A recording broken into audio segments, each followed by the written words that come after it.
교독하겠습니다. 내가 보매 또 다른 짐승이 땅에서 올라오니 어린 양같이 두 뿔이 있고 용처럼 말을 하더라. 그가 먼저 나온 짐승의 모든 것을 그 앞에서 행하고 땅과 땅에 사는 자들을 처음 짐승에게 경배하게 하니 곧 죽게 되었던 상처가 나은 자니라.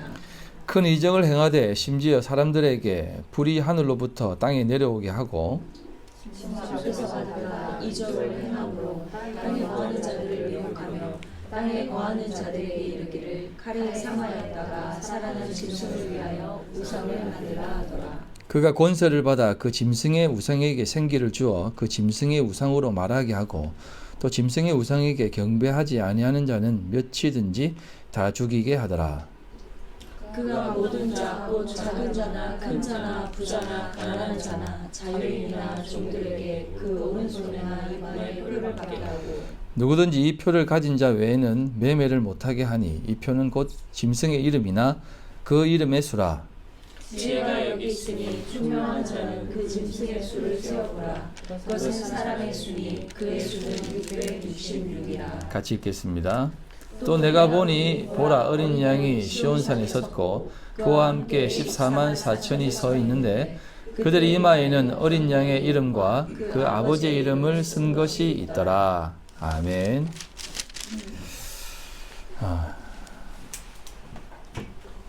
오늘도 하나님 앞에 찬양으로 드리겠습니다.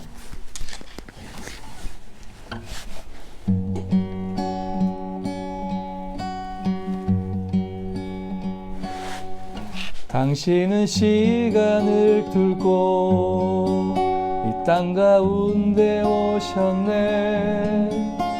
우리 없는 하늘 원치 않아 우리 삶에 오셨네. 자신의 평안 버리고 우리에게 평안 주셨네. 가장 낮은 자의 모습으로 우리 삶에 오셨네.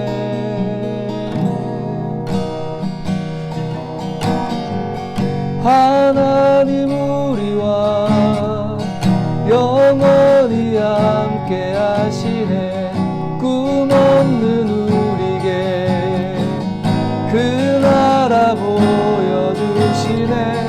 연약한 자들의 친구가 되어주시고 힘없는 우리의 인생을 위로하시네.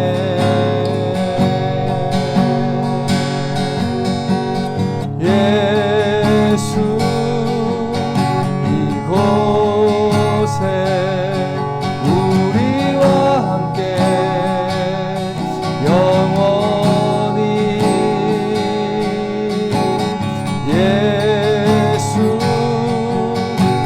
이곳에 우리와 함께 영원히 하나님 우리와 영원히 함께 하시네. 꿈 없는 우리에게 그 나라 보여주시네. 연약한 자들의 친구가 되어주시고 힘없는 우리에게 인생을 위로하시네.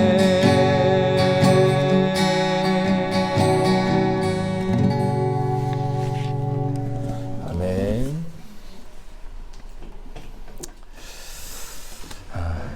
하나님께서 오늘도 우리와 함께 계실 줄 믿습니다. 네.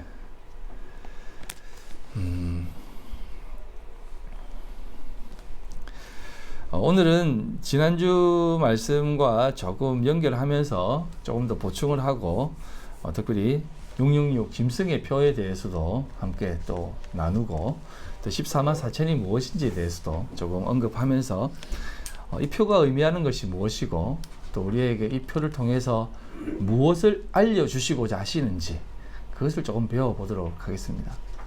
여러분, 인생은요 모든 게 다 하나님이 우리에게 허락하신 장입니다.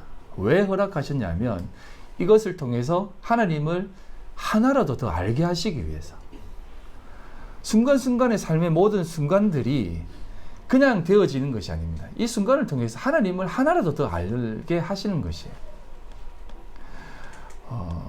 오늘 조경희 집사님이 못 오셨지만 이것을 통해서도 하나님은 그 집사님에게 알게 하신다면 이 자리와 이 순간과 어제의 그 시간들이 그에게는 선으로 바뀔 수 있다는 것이에요.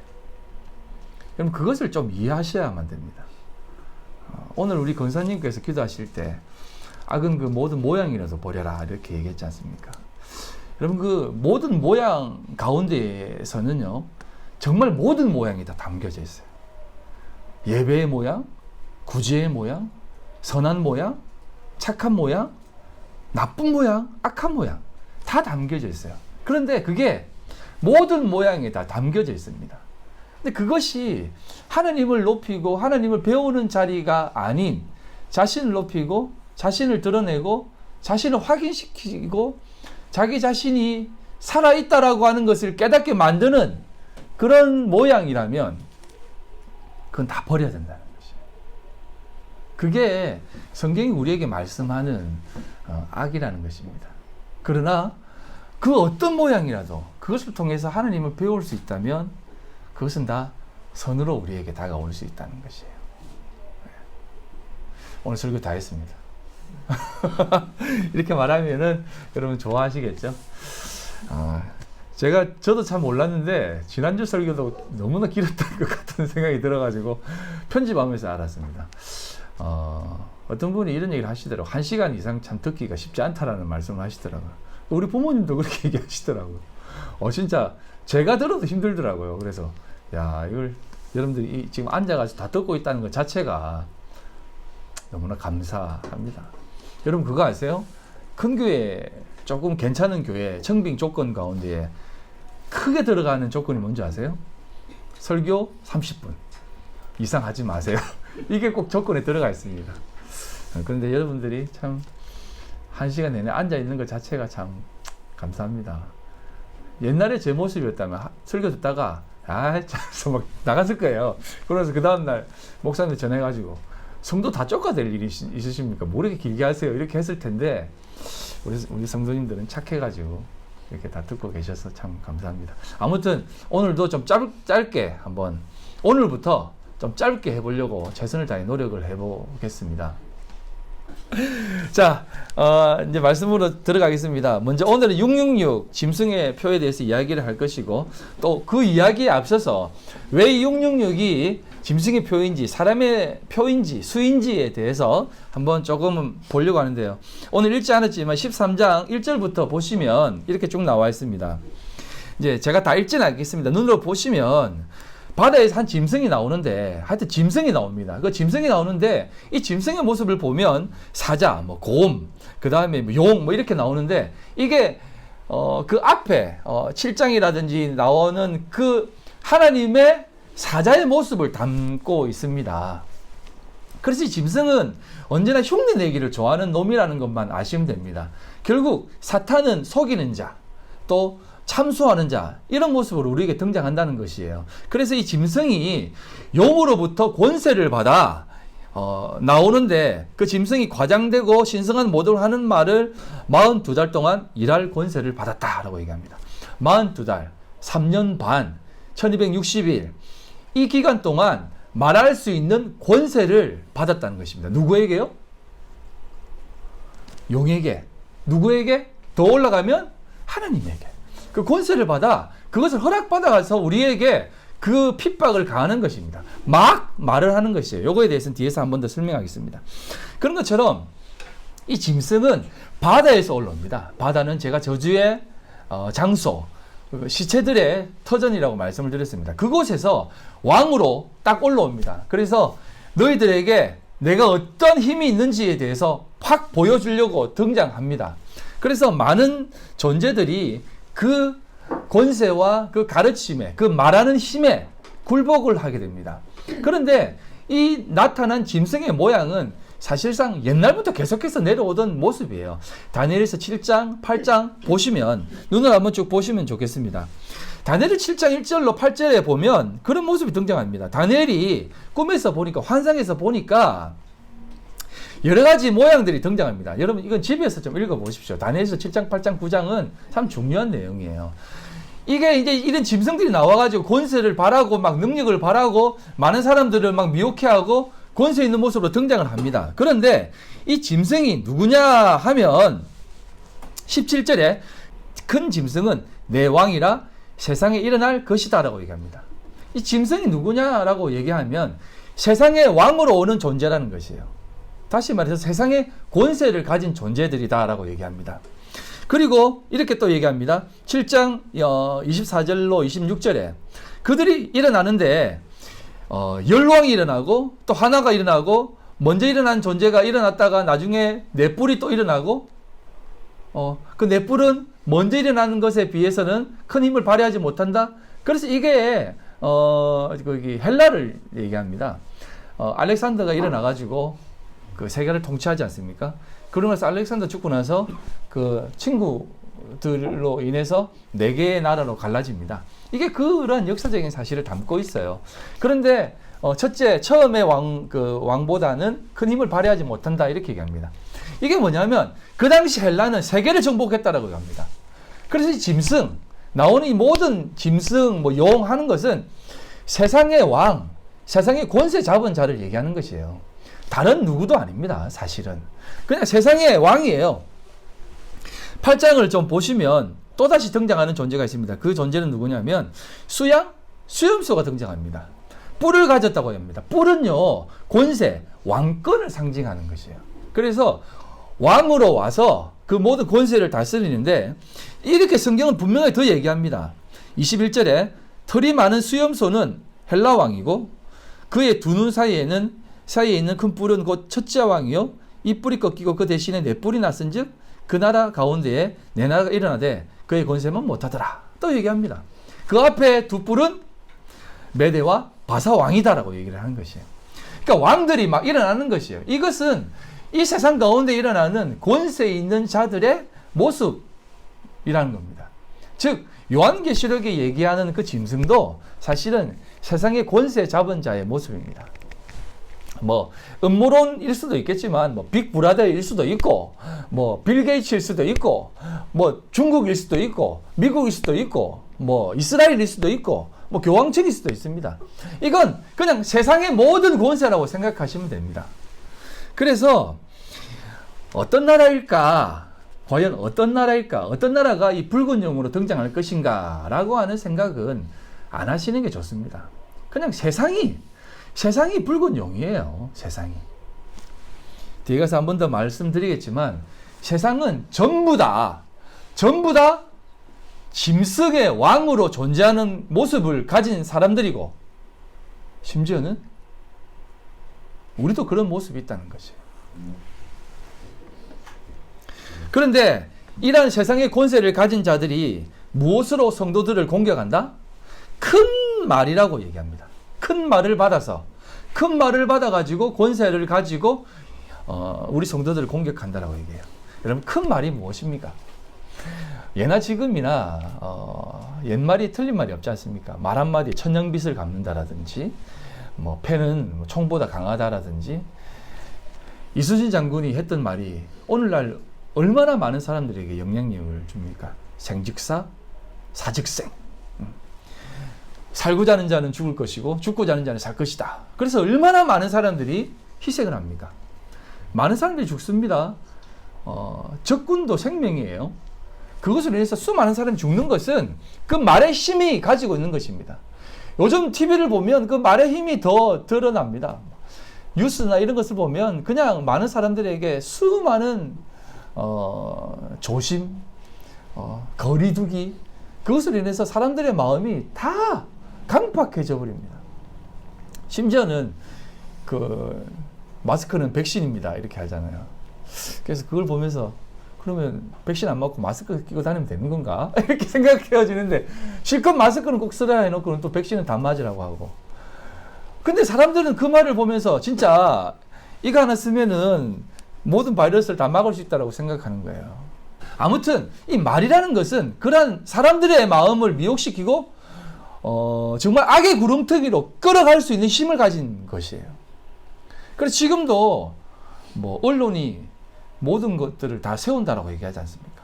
그런 것처럼 말의 권세라는 것은 짐승이 가장 주로 사용하는 것 중에 하나입니다.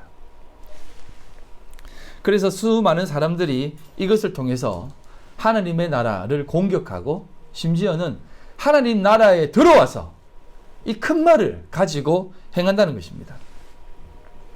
자, 그것을 보면서 오늘 등장하는 이 짐승, 바다에서 나오는 계시록 13장 2절의 말씀을 보면 내가 본 짐승은 표범과 비슷하고 그 발은 곰의 발 같고 그 입은 사제의 입 같은데 용이 자기의 능력과 보좌와 큰 권세를 그에게 주었다라고 얘기합니다.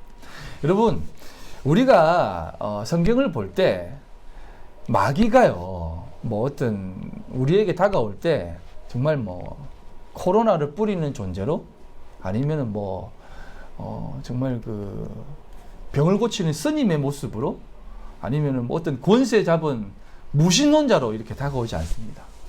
늘 기독교를 가장한 모습으로 공격을 해요. 이게 여기에 담겨져 있습니다. 사단이 등장하는 모습을 한번 보십시오. 짐승이 등장하는 모습을 한번 보십시오. 용이 짐승을 보냅니다. 그리고 짐승에게 권세를 줍니다. 이게 뭡니까? 용은요, 하나님을 흉내내요. 그리고 짐승을 보냅니다. 예수 그리스도를 보내듯이 그렇게 보냅니다. 그리고 그에게 권세를 줍니다. 그리고 나중에 이 짐승이 또 다른 짐승을 보냅니다. 그리고 그 짐승은 더 많은 사람을 미혹시키고 더 많은 사람들을 그렇게 악의 구름투를 끄집어 들어가요. 이게 성부 하나님이 성자 예수님을 보내고 성자 예수님이 가심으로 해서 성령 하나님이 우리에게 모든 것을 깨닫게 하시는 그 흉내를 이게 마귀 베이비도 흉내내는 것이에요. 자기도 세 명이라는 것입니다.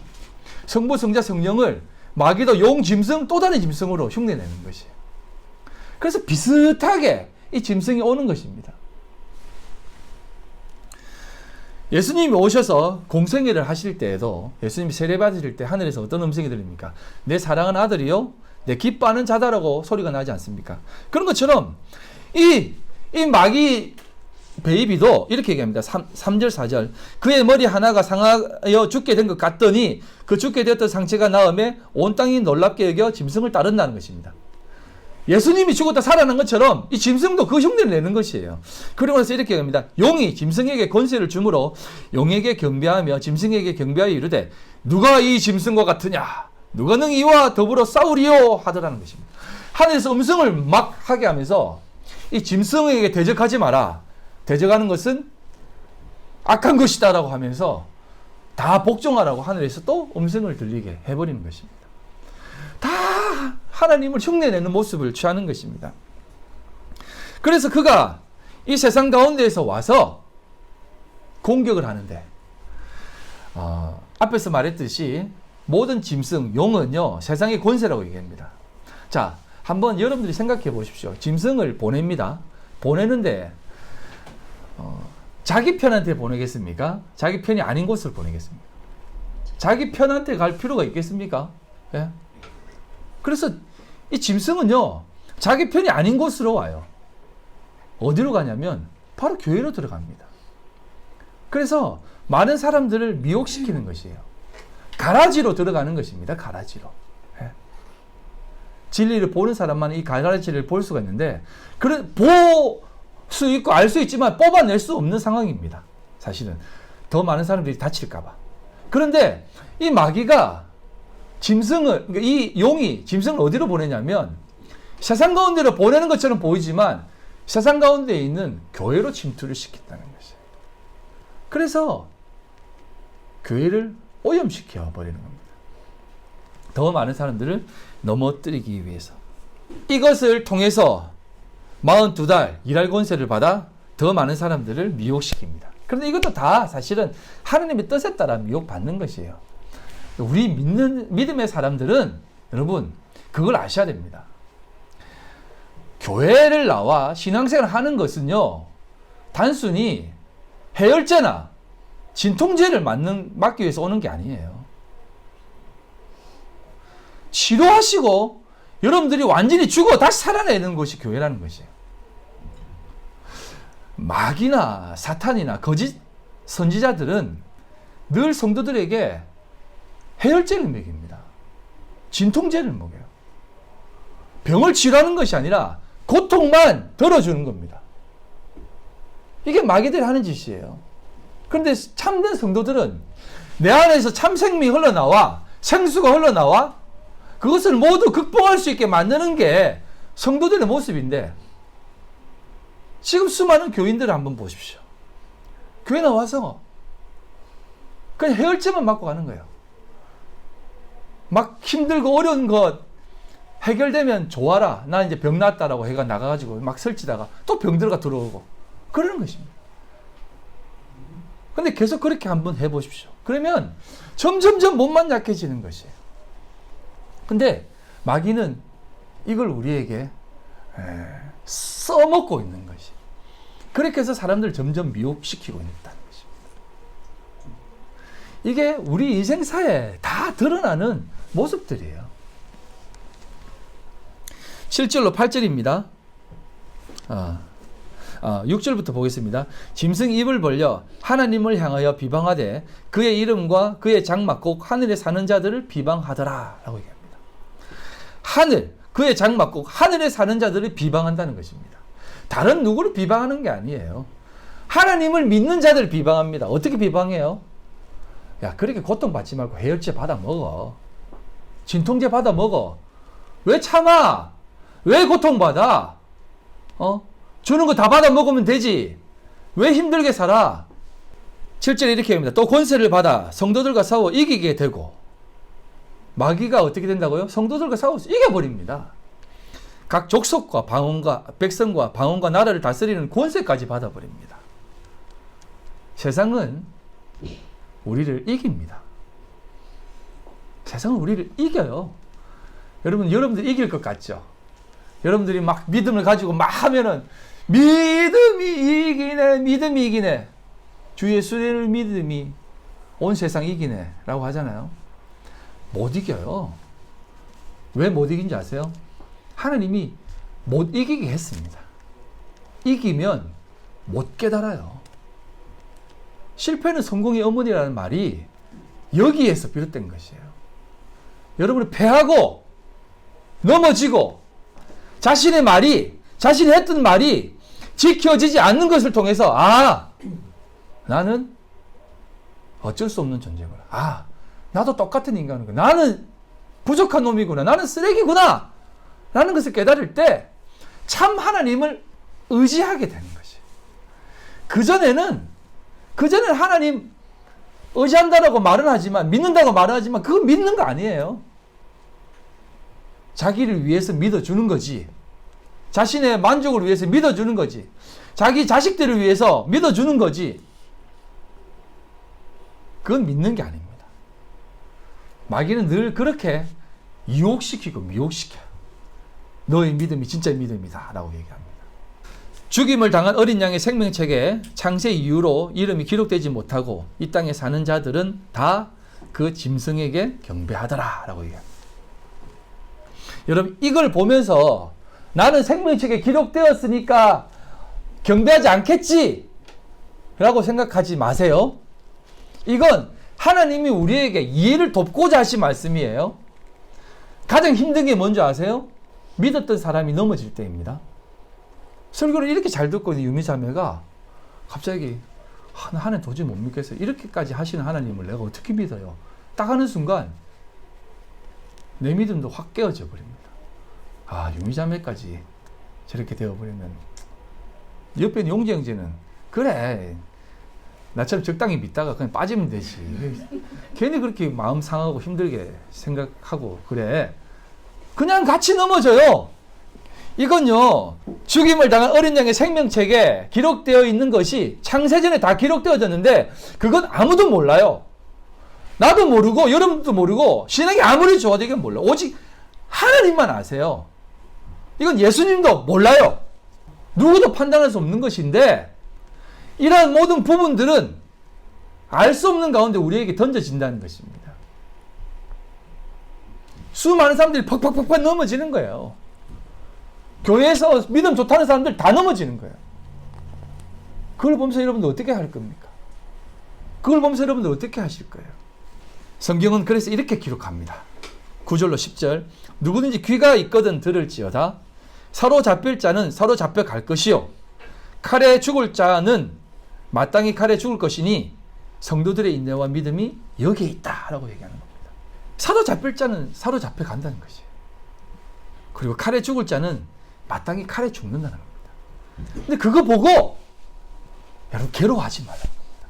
아니 넘어지지 말라는 것이. 이 괴로운 정도가 아닙니다. 저는 이런 경험을 살짝 했습니다. 왜냐하면 우리 큰형님이 돌아가셨지 않습니까? 제가 정말 좋아하는 형님이거든요. 근데 예수 안 믿고 돌아가셨어요. 예수 안 믿고 돌아가니까 내 개념으로는 이해할 수 없는 거예요. 물론 그 일로 인해서 우리 부모님이 다 교회를 나오게 되었지만 마음이 굉장히 상한 심령이 되어버렸거든요. 아니 우리 큰형님이 예수를 안 믿고 돌아가셨는데 이건 아니지 않습니까? 그래서 제가 신학교 다닐 때 그 경험이 있거든. 그러니까 내 신학교 때 치울 냈어요. 그러니까 한 3개월은 그냥 기도하면서 계속 하나님 욕했어요. 와 진짜 꼭 그렇게 하셔야 되냐고. 진짜 너무한 거 아니냐고. 지금 회개했습니다. 예. 근데 그러면서 뭐 좀 그 구원에 대한 폭을 조금 더 넓혔습니다. 이런 말해서 죄송하지만 큰형님이 천국 갔다 안 갔다는 내가 생각할 수 없습니다. 예수 안 믿었다고 해서 천국 안 갔다라고 저는 말하고 싶지 않아요. 왜냐? 그 믿음의 고백은 사실상 우리 입술의 고백일 수 있거든요. 여러분 강도 만난 십자가에 달렸을 때 예수님 좌우편에 있던 강도를 한번 생각해 보시면 압니다. 둘 다 예수님을 욕했어요. 아니 하나님의 아들이라면서 이게 달리면 되냐? 욕했어요. 근데 갑자기 오른쪽에 있는 강도가 당신 천국에 가실 때 나도 좀 생각하시면 안 돼요? 그 말 한마디 했다고 너 나와 함께 낙원에 있다 이렇게 얘기해요. 그가 무슨 선행을 했습니까? 구제를 했습니까? 신앙생활을 오래 했습니까? 뭐 기도생활을 오래 했습니까? 십자가에 달렸다는 것은요 반역자예요. 반역자. 예? 최고 악질입니다. 이 부분에 대해서는 제가 다음에 한번 얘기를 드릴게요. 예. 그로 인해서 살아난 바나바에 대해서는 또 우리가 좀 알아야 될 부분이 많거든요. 근데 여러분 우리가요 그건 아무도 몰라요. 아무도 몰라. 그가 고백한 얘기를 누가 들었을까요? 성경을 보니까 우리가 알 수 있지. 그 고백을 들었던 좌편에 있던 그 강도는 저놈 무슨 헛소리를 하는 거야 갑자기. 똑같이 죽는데 뭐 왜 저 사람한테 저런 얘기를 하면서 끝까지 욕하고 죽었다니까요. 그 왼쪽에 있는 강도는요. 근데 오른편에 있는 강도는 그거 살짝 고백하고 천국 갔어요. 그건 아무도 모릅니다. 예. 여러분 주변에 여러분들 그렇게 욕하던 사람이 있을지라도 죽기 직전에 갑자기 여러분 그 입에 고백하는 소리도 안 들렸지만 죽기 직전에 주님이 이제 알겠니? 라는 순간 죽기 직전에 진짜 주님이 계셨네요. 믿을게요 하면서 천국 가는 사람들이 있을 수 있어요. 이런 역사적 내용이 출애굽기를 보면 알 수 있지 않습니까? 여러분 6월절 어린 양 문방에 피 바른 사람들 있잖아요. 그게 유대인들이 몇 명이냐면 200만 명입니다. 200만 명. 200만 명. 근데 그 유대인들 다 살아났어요. 근데 여러분 한번 생각해 보세요. 200만 명 중에 그 인방에 피 바르고 전부 다 허리에 띠띠고 지팡이 들고 막 하면서 우리는 살아나자 살아나자 이렇게 하고 있었을까요?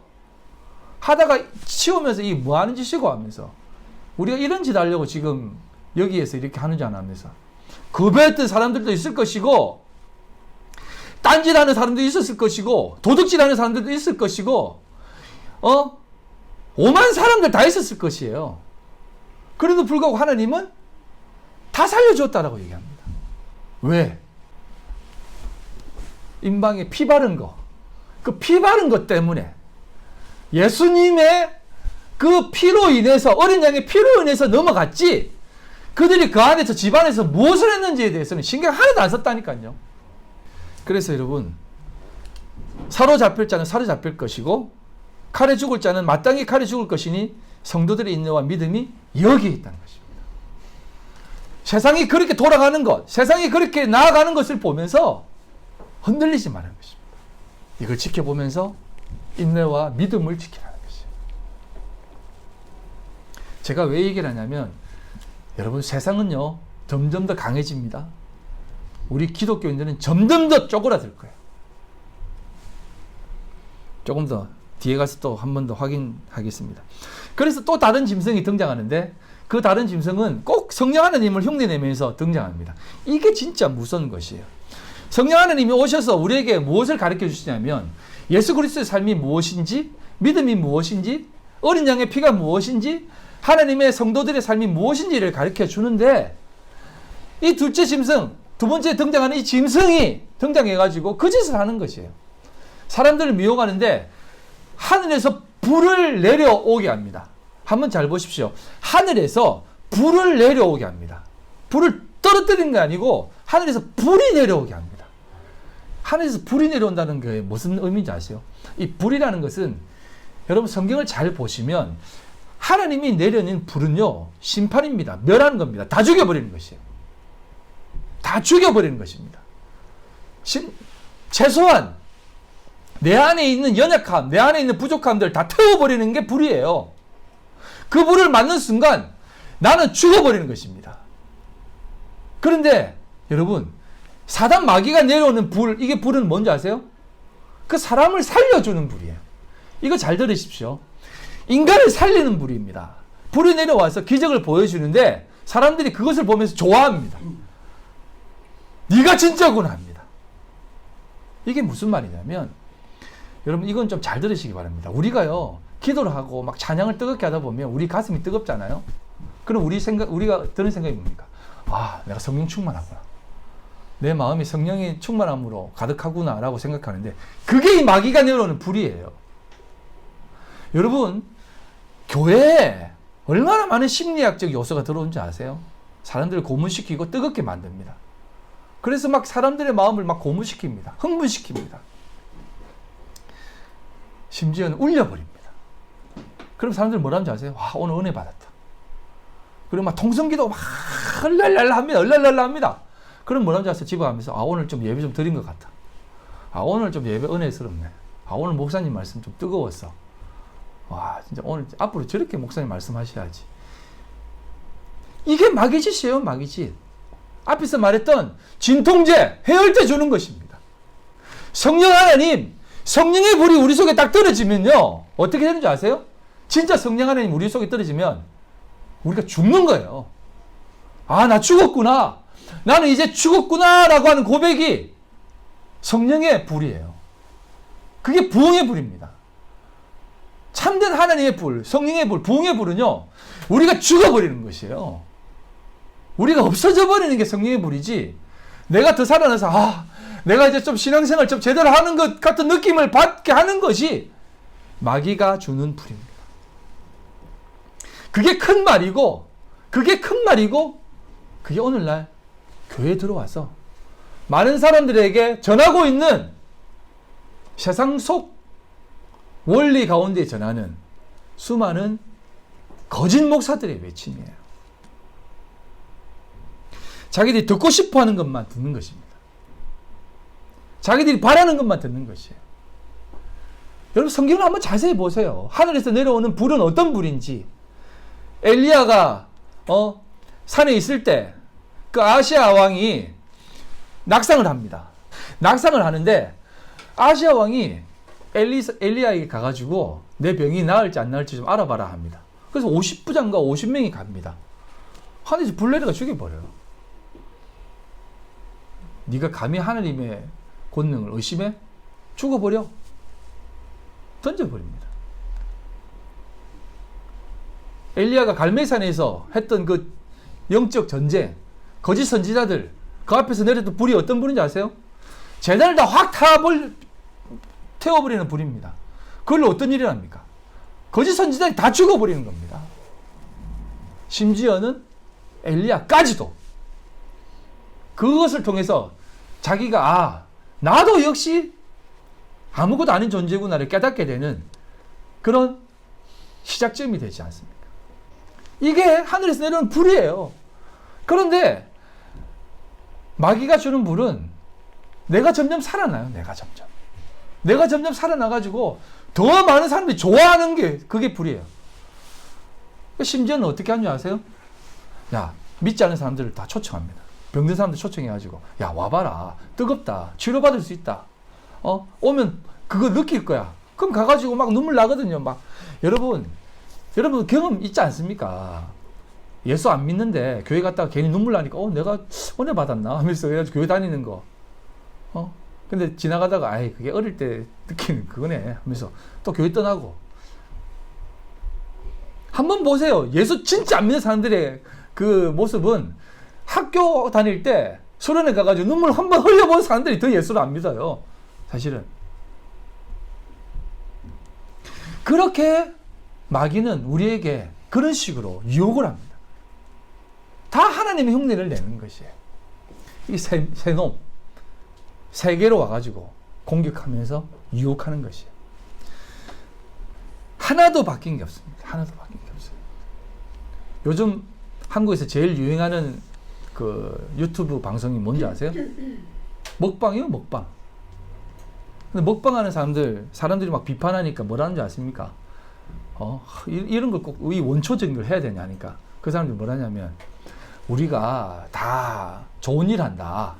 이 먹방을 통해서 다이어트 하는 사람들은 대리만족을 느껴서 더 음식을 잘 안 먹을 수 있고, 또 암 환자들이 그걸 보면 식욕이 올라서 또 음식을 또 더 먹게 된대요. 그래서 또 몸의 건강을 유지할 수 있고, 또 뭐 식욕이 없어서 힘든 사람들은 또 그렇게 더 먹게 하는 게 있다는 것입니다. 궁색하지 않습니까, 진짜? 네? 그런데 이게 지금 교회에 들어와서 오는 것이, 교회에 들어와 가지고 있는 것입니다. 다 원초적인 것만 등장시켜 가지고 사람들에게 그것을 자극시키는 것이, 대리만족을 느끼게 하는 것입니다. 대리만족을 느끼게 하는 것이. 그래서 그 대리만족을 교회에서는 어떻게 하는 줄 아십니까? 영웅을 만드는 것이에요. 신앙 좋은 사람 앞에 세우고, 좀 괜찮은 교회 앞에 세우고, 심지어는 목사님들까지 세우는 겁니다. 우리 목사님은 신실해. 우리 목사님은 거룩해. 우리 목사님은 정말 괜찮아. 그러니 나도 신실한 거 아니니? 나도 그런 교회 다니니까. 그래서 다 얘기하면 예수님 믿느냐? 라고 말하지 않고 어느 교회 다니냐라고 하지 않습니까? 그 교회 다니는 게 그런 교회 다니는 게 무슨 자랑입니까? 이 시대의 마지막 지도자가 있는 그 교회 내가 다니고 있습니다. 라고 하면 뭐 자기도 이 시대의 마지막 지도자인가? 그런 거 아니지 않습니까? 신앙생활 가운데서도 대리만족이 오는 것이에요. 하나도 변하지 않고 그 사람들은 전부 다 해열제, 진통제 맞고 다니는 것입니다. 마귀는 다름 아닌 교회를 넘어뜨리려고 합니다. 그런 가운데에서 우리에게 등장하는 것이 무엇입니까? 바로 666 14만 4천입니다. 먼저 이것을 보도록 하겠습니다. 14만 4천. 오늘 읽은 14장 1절인데요. 내가 보니 보라 어린 양이 시온산에 섰고 그와 함께 14만 4천이 서 있는데 그들의 이마에는 어린 양의 이름과 그 아버지의 이름을 쓴 것이 있더라 라고 얘기합니다. 자, 짐승도 마귀 이마와 오른손에 표를 합니다. 네. 그리고 믿음의 사람들도 14장 1절에 보면 하나님의 거룩한 이름이 그 이마와 그 오른손, 이마에 인침을 받습니다. 이게 다 마귀가 흉내내는 것입니다. 여러분, 이 14만 4천이라는 숫자는 앞에서도 등장하지만 12지파가 12,000명 해가지고 14만 4천, 유대인의 구원받은 수라고 얘기를 하는데 그 유대인들만 얘기하는 사람들이 있습니다. 지난번에 전천년설에 대해서 얘기할 때 말씀을 드리지 않습니까? 그런데 이것을 유대인들만이 아니라 모든 성도들을 대표하는, 구원받은 백성들을 대표하는 숫자라고 얘기하면서 이렇게 얘기하는 학자들도 있습니다. 3이 하늘의 숫자지 않습니까? 4가 땅의 숫자잖아요. 그래서 7입니다. 3과 4를 곱하기 합니다. 그러면 10이지 않습니까? 10이고요. 그리고 12지파를 얘기합니다. 이 10이라는 것은 아들의 숫자거든요. 하나님의 백성들, 하나님의 자녀들에 대한 숫자입니다. 그래서 12가 곱해서 144가 됩니다. 그리고 거기다가 1000을 곱해요. 1000이라고 하는 것은 수많은 수 가운데 대표되는 개념의 수입니다. 여러분, 옛날 그 예수님 당시의 숫자 개념은 다 의미를 담고 있는 숫자예요. 단순히 지금처럼 수학 개념으로 되어지는 것이 아니에요. 뭐 조, 경, 뭐 해, 달, 별, 태양 이런 게 아닙니다. 그 숫자는 다 의미를 담고 있는 것이에요. 그래서 그 숫자가 담고 있는 의미가 14만 4천은 3 곱하기 4 곱하기 12 곱하기 1000이라는 것입니다. 그래서 14만 4천이 등장하는 것이에요. 그래서 이것은 다 상징적인 의미다라고 말씀을 하고 있습니다. 그런데 저는 여기에 동의를 합니다. 그래서 14만 4천은 구원받은 사람들의 수라고 저는 믿습니다. 그런 구원받은 사람, 그 사람들도 이마에 표를 받습니다. 그런데 이 마귀도 그 흉내를 동일하게 내는데 그 짐승의 표가 어떻게 등장하냐면 666이라고 등장을 합니다. 짐승의 수, 사람의 수라고 얘기합니다. 자, 6이라고 하는 숫자는요, 7의 하나 모지라는 것이에요. 이건 다음 주에 제가 설명을 드릴 부분입니다. 그러나 이 숫자를 자세히 보면 여러분 7은요 하나님의 숫자입니다. 완전수입니다. 그래서 777 이렇게 하면 하나님을 나타내는 수예요. 그런데 여기서 하나씩 다 빠져가지고 666이라고 표현을 하면서 짐승의 수, 사람의 수라고 얘기합니다. 여러분 6이 뭔지 아세요? 6은 창세기에 등장하는데 하나님이 천지를 며칠 동안 창조합니까? 그러니까 7일인데 솔직히 말하면 6일 동안 창조를 해요. 6일 동안 창조를 딱 해가지고 딱 마치는 것이 아니라 7일 동안 창조했다고 얘기합니다. 7일 딱 보시면서 하나님이 그 지으신 것을 보시고 쉬었다라고 얘기합니다. 그러면서 그 모든 창조를 마쳤다고 합니다. 7일째는 쉬었다라고 얘기해요. 그래서 그 안식일의 개념이 등장하는데 여러분 안식은 7일은 어떤 의미를 담고 있냐면 완전, 더하거나 뺄 수 없는 완전한 완성, 테텔레스타이, 다 이루었다. 예수님 말씀하셨던 다 이룬 것을 얘기할 때 7일을 등장시킵니다. 그래서 6으로 마치지 않고 7로 마치는 것이에요. 그래서 성경은 인생, 징벌에 대한 모든 것들, 용서에 대한 모든 것들, 삶의 모든 인생의 굴레, 또 방향, 이것을 다 7을 등장시키면서 얘기를 해요. 그래서 가인이 아벨을 죽이고 나서 사람들 사이에 다닐 때 사람들이 자기를 죽일 것 같습니다 라고 하니까 하나님이 표를 주십니다. 제가 지난주에 말씀을 드렸죠. 표를 줍니다. 이 표를 받으면 안 죽을 것이다 라고 얘기합니다. 하나님이 주세요. 근데 그 표를 받고 진짜 안 죽습니다. 가인을 죽이면 7배나 벌을 받을 것이다 라고 하면서 표를 줍니다. 그래서 이 표를 제가 무슨 표라고 얘기했죠? 666의 시초라고 얘기했습니다. 그 당시 세상 사람들은 아담 이후로 모든 사람이 다 타락했습니다. 고린도전서 15장 20절입니다. 22절. 고린도전서 15장 22절. 아담 안에서 모든 사람이 죽은 것 같이, 죽은 것 같다는 것은 이게 징벌 받은 것이에요. 그리스도 안에서 모든 사람이 삶을 얻는다 라고 하는 이 말씀도 마찬가지입니다. 아담 이후로 모든 사람은 다 짐승이에요. 그래서 가인이 그렇게 하나님의 아들로 부름받아 살아가는데 세상에 나가려고 하니까 다 자기를 죽이라는 것입니다. 걱정하지 마라. 너한테 표를 줄 테니까 그 표 있으면 안 죽는다라고 합니다. 그래서 하나님 짐승의 표를 주는 것이에요. 그래서 가인이 안 죽는 겁니다. 이 표가 그 표라는 것입니다. 그래서 계시록 13장 16절에 이렇게 얘기합니다. 저가 모든 자, 세상의 모든 사람들, 심지어 우리까지도 그 표를 다 받았다는 것이에요. 곧 작은 자나 큰 자나 부자나 빈궁한 자나 자유한 자나 종들로 그 오른손에나 이마에 표를 받게 하고라고 합니다. 여기에도 보면 이 분류도 또 마귀는 이렇게 분류를 합니다. 6분류를 합니다. 작은 자, 큰 자, 부자, 빈궁한 자, 자유한 자, 종들 이렇게 얘기합니다. 6부류로 얘기합니다. 그래서 세상의 모든 사람들이 다 짐승의 표를 받은 상태예요. 여러분들도 짐승의 표를 받았어요. 이미 받은 사람들이라니까요. 그런데 하나님이 그 받은 사람들 중에 몇 사람을 뽑아서 하나님으로 인을 쳐버리는 것이에요. 그 쳐버린 인이 뭐라고요? 6월 절은 양의 피, 십자가에 그 스타우로스 이마에 빡 찍어버리는 것입니다. 그래서 너는 짐승이 아니고 내 백성이다 라고 딱 쳐버리는 것입니다.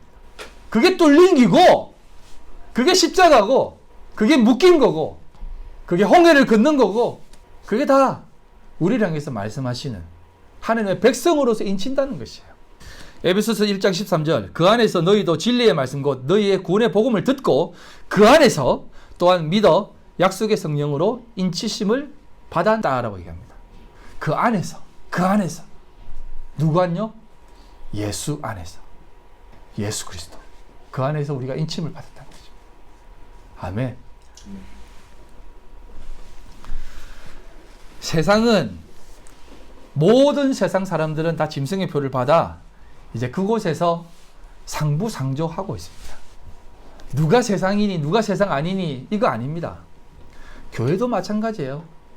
교회 안에서도 세상의 인을 받은 사람들이 다 있습니다. 그런데 여러분들은 그 가운데서 뽑아내어서 인침을 받은 사람들이라는 그것을 알라는 것입니다. 그래서 교회가 왜 저래? 이렇게 말할 필요도 없어요. 왜? 원래 그런 사람들이니까. 원래 그런 존재니까. 세상이 왜 이래? 예, 원래 그래요.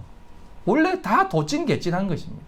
그래서 여러분 666 이게 뭐냐라고 할 때 이게 뭐냐라고 생각하지 말라는 것이에요. 이건 그냥 짐승의 표예요. 짐승의 표. 하나님을 흉내내는 가장 악한 것, 내 안에 원래 있었던 것, 그것이 바로 짐승의 표입니다. 조금 설명을 드리면 666이 사탄이네, 뭐 네로네, 막 이렇게 얘기하는 거, 뭐 심지어는 레이건이 666이라는 얘기도 있었어요. 그런데 여러분 이게 이제 게마트리아 방식인데요. 이 게마트리아는 그 철자 하나하나를 숫자로 만들어서 이렇게 계산하는 건데요. 앞에서도 이제 14만 4천을 계산할 때도 7은 더하기도 하고 또 3, 4를 곱하기도 하고 막 이러지 않습니까? 그런 것처럼 이 게마트리아 방식은 어떻게든 666을 만들어야 됩니다. 김상아 이름을 통해서도 아마 666 만들어낼 거예요.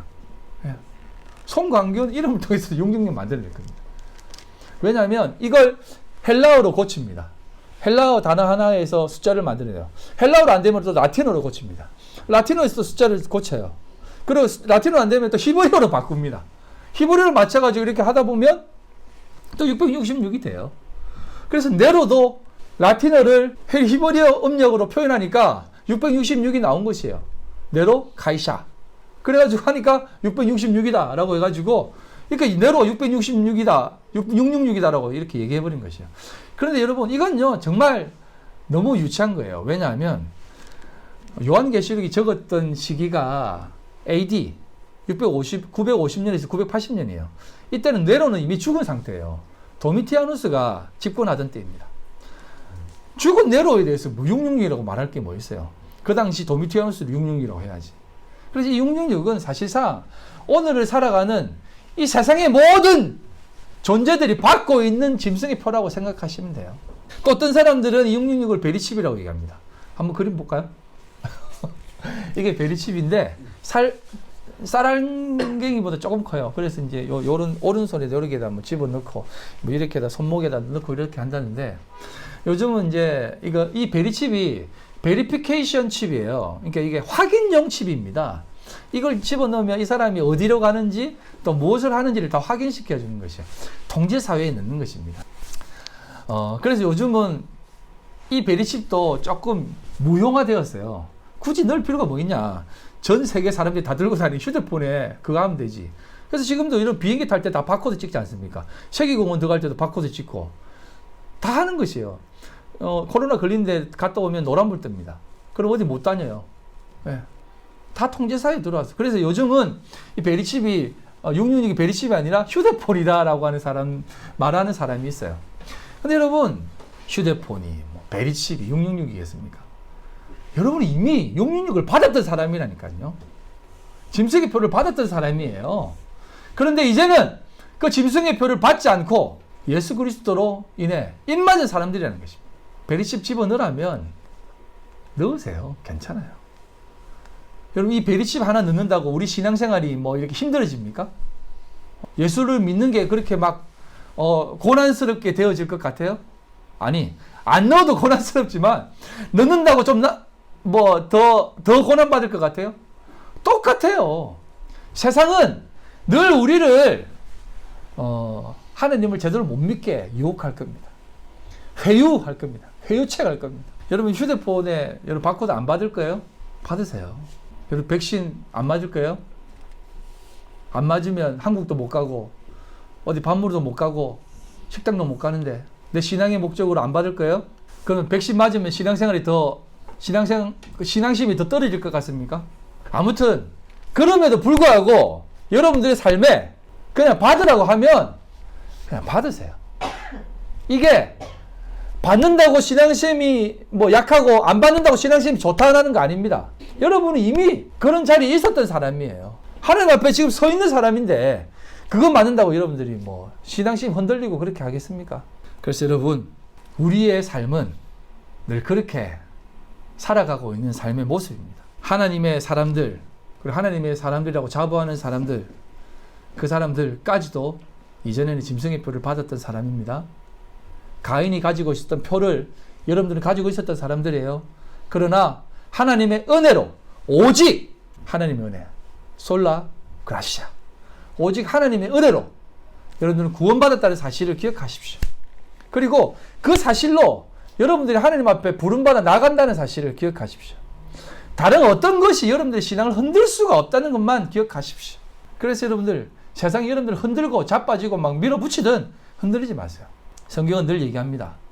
세상은 여러분들을 잡아먹을 거예요. 요셉의 꿈에서 그것은 등장합니다. 바로 왕이 꿈을 꿉니다. 너무나 고통스러워서 해석할 자를 찾지만 아무도 해석 못합니다. 그래서 예수 그리스도를 예표하는 요셉을 불러서 꿈을 해석해야 합니다. 그 꿈이 뭡니까? 살찌고 굉장히 튼실한 암소가 등장하는데 7년 된 암소가 등장합니다. 그런데 갑자기 파리한 7년 된 암소가 등장해서 그 살찐 염소를 잡아먹어버립니다. 튼실한 이삭 7개가 7년 된 이삭이 등장합니다.